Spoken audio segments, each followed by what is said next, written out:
Hello everybody, it's Wiggler, and today I will be talking about one of my favorite games of all time, my favorite Zelda game of all time, The Legend of Zelda Majora's Mask.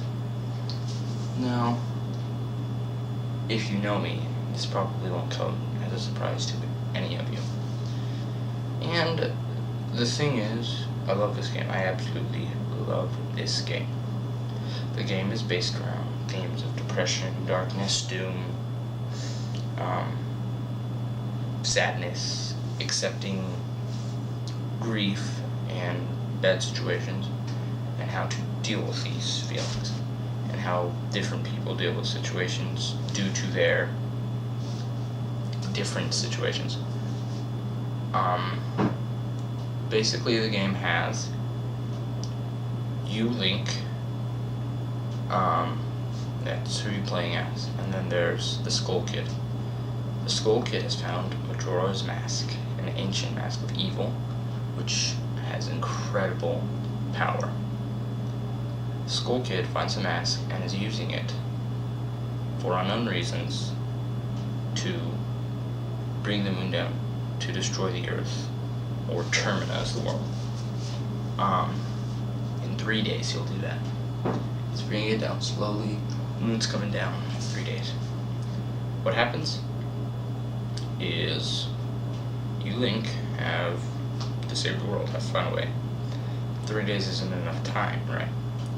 So what you do as Link is, at the end of the first 3 days, you realize you're about to die, the moon's about to hit. But you find your magical ocarina, and you're able to travel back in time by playing a song, a magical song. And that's the gist of the game. You travel through the same 72 hours day, 72 hour cycle, 3 day cycle, and you basically, after each cycle, gain more and more supplies, gain more and more knowledge, different things on how to beat the game. And you can do that, I don't know, just go back to the start. And it doesn't have to be the end of the 3 days, you can do it at any time. I love this game. It's got tons of side quests that are one of the main points of the game. Going around meeting the people of Termina, helping their problems, seeing their sadness. I feel so much nostalgia for the game. Probably the most nostalgic game I know. It's just, it really hits me right here. I absolutely love the game. Another thing in it is the areas. The areas intrigue me. Clock Town, Iconic Canyon is probably the one that intrigues me the most. And the whole world, the whole setting, the whole game, Nintendo refuses to expand upon what it is. Is Link dead? Is one of the main theories. Is it an alternate universe? Is it magical? Is it just a real place? Is it not a real place? And they refuse to expand on Termina, the people, Majora's Mask itself, the backstory and history of it. And it's so intriguing, so many fan theories and other things have spawned out of it. And I love it. I think it's very, very interesting. Iconic Canyon is one of my favorites. I can't put it into words exactly, but I'm going to try to describe it. Iconic Canyon is one of my favorite areas in the game. Just the whole ancient castle of Ikana, Stone Tower Temple, the canyon itself, the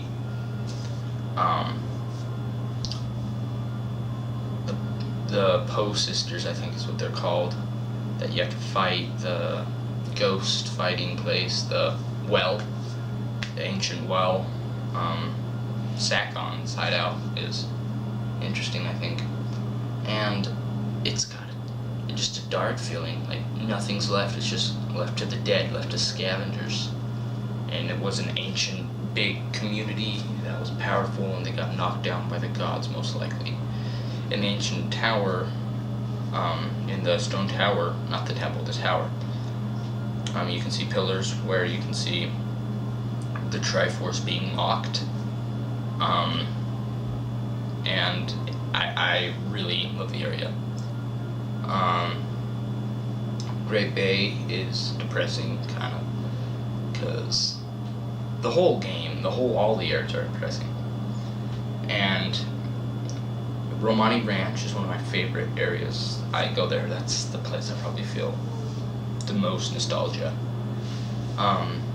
One interesting fact about it is, not fact, but my opinion, is actually that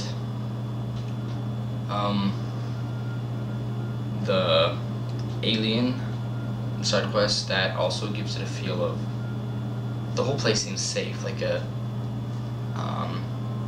safe little haven from the rest of the troubles of the world and scary stuff, because nice music playing, nice characters, just an open field that you can walk around in. But the first time I went to Romani Ranch, it was at night.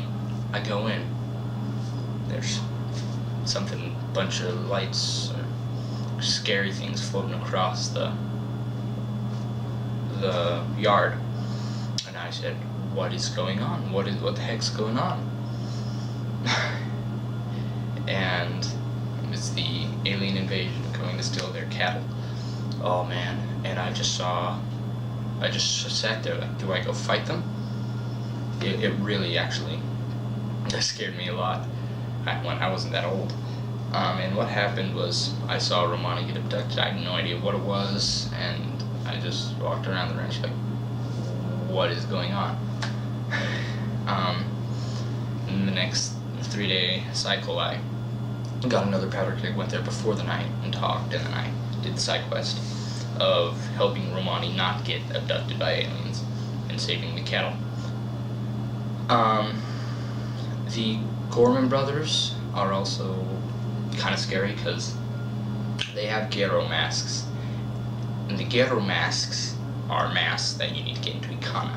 The Gero were an ancient ninja that were enemies of Kana, and they went and spied there. Now they're undead soldiers that will attack, but the Gorman brothers say he can't do any harm with it. He doesn't know what it is. So they know what it is. They know the mask, and they have 2 of them, or 2 more of them, because they have 2 that they use to really bring to attack the milk bottles when Cremia from Romani Ranch is bringing milk bottles to the clock town. And you can see them. It is highly speculated and highly implied that it's the Gorman brothers that are attacking them to stop their supplies, and they're wearing ghetto masks.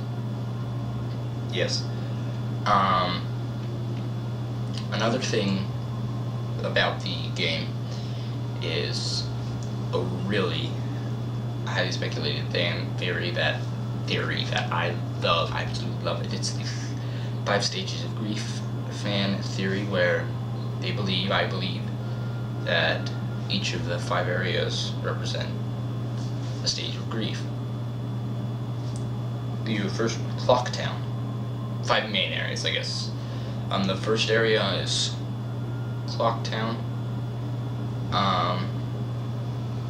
And that area is denial. You can see the soldiers and the carpenters.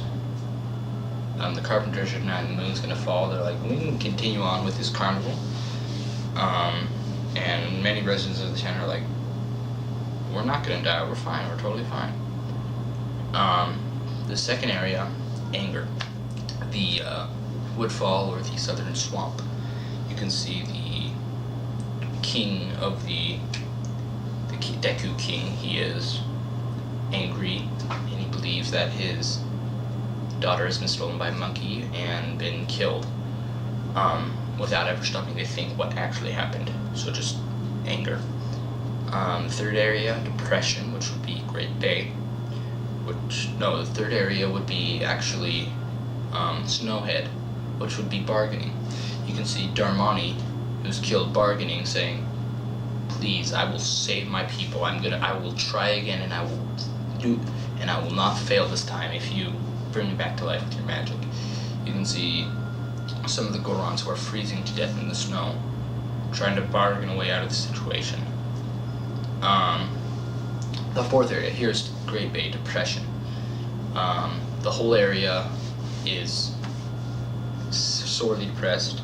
Their lead singer, Lulu, has lost her voice. She's completely depressed, and the reason she's depressed is her boyfriend has been killed, she believes. The eggs that she laid have been stolen by brutal pirates, and the whole area is like completely, all the ocean water is just dying. It's poisoned or whatever. The fifth area would be Icona Canyon and what I think, no one else I've seen, Icona Canyon and Romani Ranch. Not Romani Ranch was sort of a side thought that I've just sort of thought about, but Icona Canyon, everything there's dead. They've accepted that they're dead there, and since there's nothing to obtain there, really, that the only thing Link has to conquer left is himself. In Romani Ranch, the people there have also accepted that they're gonna die. They're okay with that. Just try to move on to the next day and live life to the fullest. I will be doing a guide on The Legend of Zelda Majora's Mask just on this video, and I will be talking about the game a little bit more. I love this game. I'm going to be talking about it as with the guide, and until next time, as always, wiggle on, warrior. Wiggle on.